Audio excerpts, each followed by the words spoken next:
Hi everyone, welcome to the next week. For this week we're going to be focused on the role of non-tariff policies and their effects with perfectly competitive markets.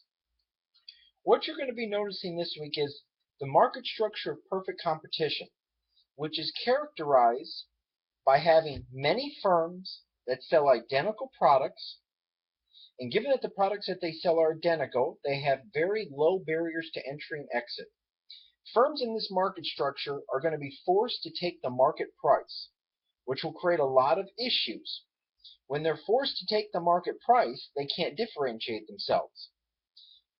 For this week, you're going to be trying to look at the difference between a lot of graphs and looking at where would exporting occur, where would importing occur when you look at various types of countries.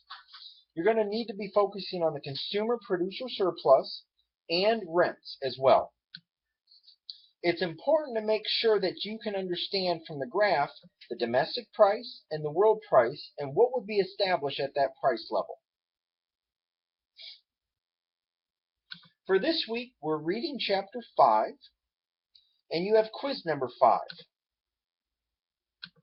Some of the questions that you're going to see over quiz number 5 are going to be dealing with the following. What is an import quota? An import quota is going to be a restriction on the amount that can be brought into a country.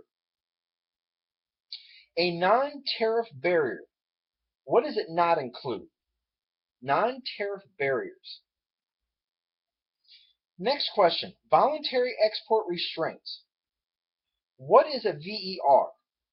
You'll notice that these export restraints are going to be set up between countries for bilateral trade. Next question is looking at the role of dumping.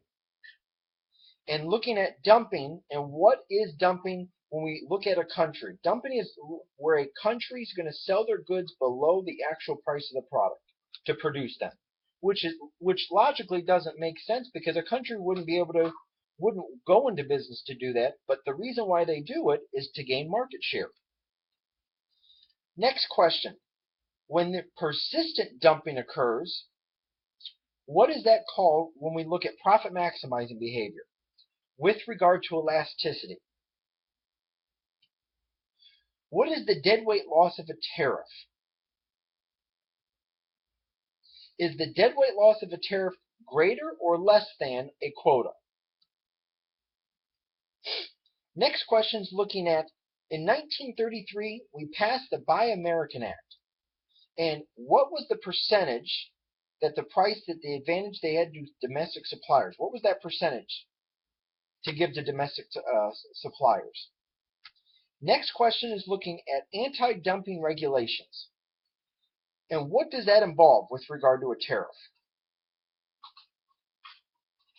Next question is looking at quotas.